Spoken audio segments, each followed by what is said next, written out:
In this video, I'll guide you through how to add a vendor in Zoho Books. By the end, you'll know exactly where to go, what to click, and which details to fill in so that your vendor records are clean, accurate, and ready to use for your purchase transactions.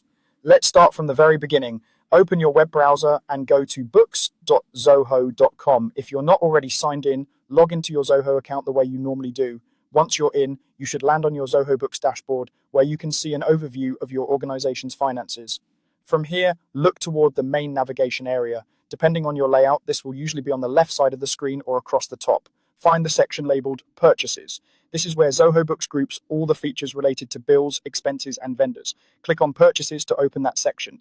After you click Purchases, you'll see a list of options related to your buying activities. Among these options, look for vendors. Vendors are the suppliers or service providers you pay, and setting them up properly makes it much easier to create bills and track what you owe. Go ahead and click on vendors. You should now be on the vendors page, which shows a list of all the vendors you've already added to Zoho Books. If this is a brand new account, this list might be empty, and that's perfectly fine. To add a new vendor, look for a button that says Create New Vendor or simply New. This is usually located near the top right corner of the vendors page. Click that button to open the vendor creation form. A form will appear where you can enter your vendor's details. Take a moment to move through this carefully because good data here will save you time later. Start with the basic information like the vendor's name. This should be the name you recognize and will search for when creating bills. If the vendor has a company name and a contact person, you can include both in the appropriate fields.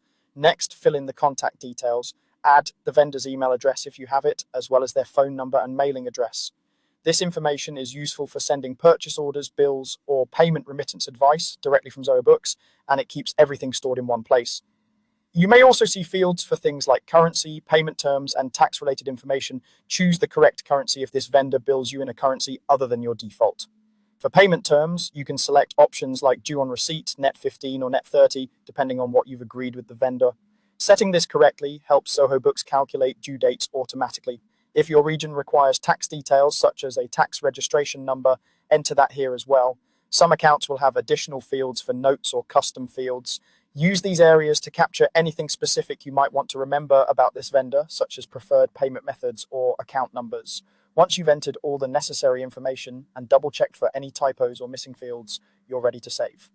Look for the Save button, usually at the bottom of the form, and click it. Zoho Books will store the vendor and add them to your vendor list. That's it. You've successfully added a vendor in Zoho Books. From now on, when you create bills, expenses, or purchase orders, you'll be able to select this vendor from your list, keeping your records accurate and your purchasing process streamlined.